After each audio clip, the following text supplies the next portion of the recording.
مومنین کی ماں عائشہ صدیقہ رضی اللہ تعالی عنہا بیان کرتی ہیں قال رسول الله صلى الله عليه وسلم يجاهد في العشر الاواخر من رمضان ويقول تحروا ليله القدر في العشر الاواخر من رمضان.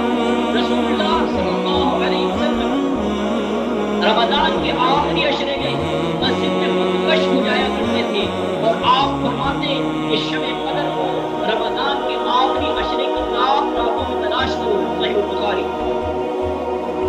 اعتکاف در حقیقت روزے کا منتہائے کمال ہے.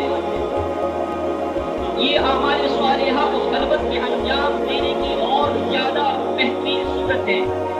جب اللہ تعالیٰ کے کسی بندے کو اس کی بندگی کی یہ توفیق مل جاتی ہے تو وہ کھانا پینا چھوڑنے کے ساتھ ایک قدم مزید آگے بڑھ کر دنیا سے الگ ہونے، اپنوں سے رابطہ منقطع کرنے اور اللہ کی جو اس کے گھر میں گوشہ نشینی اختیار کرنے پر آمادہ ہو جاتا ہے اور بغیر کسی ناگزیر ضرورت کے مسجد سے باہر بھی نہیں نکلتا.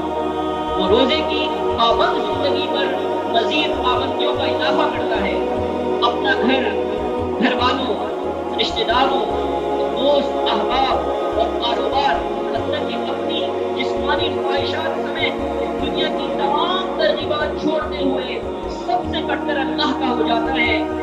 اس کی صبح و شام نہایت یکسوئی سے اللہ کی یاد اور اہتمام کے ساتھ اس کی کتاب کی تلاوت اور اس کو بھرپور توجہ سے سمجھ کر پڑھنے، نماز و نوافل کی ادائیگی میں گزرنے لگتی ہے.